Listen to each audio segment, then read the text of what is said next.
दोस्तों नमस्कार, कैसे हैं सभी। राम राम। मैं उम्मीद करता हूं कि सभी काफ़ी स्वस्थ होंगे, एक अच्छा जीवन व्यतीत कर रहे होंगे और काफ़ी खुश होंगे और दिन प्रतिदिन कुछ अच्छा करने का सोच रहे होंगे।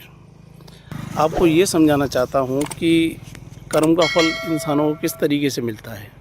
कई लोग कर्म कर देते हैं, कुछ अच्छे करते हैं, कुछ बुरे करते हैं। तो बुरे कर्मों का फल किस तरीके से मिलता है। इंसान बुरे कर्म करते हैं वो ये ना सोचें कि हमने तो कर्म कर दिया, कोई देख नहीं रहा है और हमारे साथ कभी बुरा नहीं हो सकता। तो उनके साथ बुरा ज़रूर होता है, चाहे उसके लिए सालों का इंतज़ार करना पड़े, लेकिन जिन्होंने जैसे कर्म किए हैं उन्हें वैसा फल ज़रूर मिलेगा।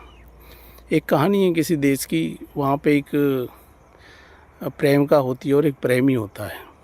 तो प्रेमिका होती है, उसे वो प्रेमी धोखा दे देता है।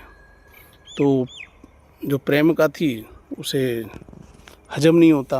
वो कहती है इसे मैं दंड दिलवा के रहूँगी, कुछ ना कुछ इसके खिलाफ़ एक्शन लूँगी।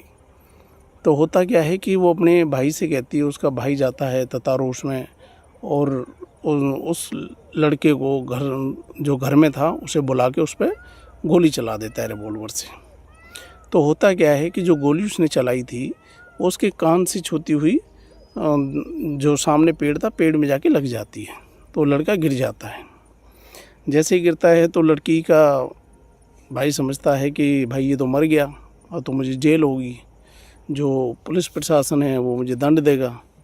तो उसी टाइम वो रिवॉल्वर से अपनी कनवटी पर रख के गोली मार लेता है। वो वहाँ पे ख़त्म हो जाता है। तो होता क्या है कि उसकी बहन को पता चलती है कि भाई उसने उसे मार दिया, भाई भी ख़त्म हो गया। तो वो भी जहर खा के अपनी जीवन लीला समाप्त कर लेती है। तो होता क्या है कि दिन गुजरते जाते हैं।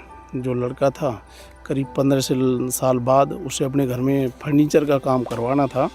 तो पेड़ जिसमें जो गोली लगी थी वो सूख गया था, तो उसी ने उसे यूज किया था फर्नीचर के लिए। जैसे उसे पेड़ को काट रहे थे तो वो लड़का वहीं खड़ा था। तो जैसे ही पेड़ को काटा तो जो गोली उसमें लगी थी ना, तो प्रेशर से वो गोली वहाँ से निकल के उस लड़के को जाके लग गई। तो क्या है कि जिसने जैसे भी कर्म किए उसे उसका दंड ज़रूर मिला। तो वो गोली उसे जाके लगती है, वो ऑन द स्पॉट उसकी मौत हो जाती है। तो तभी कहते हैं कि कोई कैसा भी कर्म कर ले उसे उसके कर्मों का फल मिलके ही रहता है। आज नहीं तो कल मिलेगा, लेकिन मिलेगा ज़रूर। इसलिए अच्छे कर्म करते रहिए, अच्छे कर्मों का भी फल मिलता है। आज के लिए इतना ही। सभी को मेरा नमस्कार, राम राम। खुश रहिए, स्वस्थ रहिए, मस्त रहिए।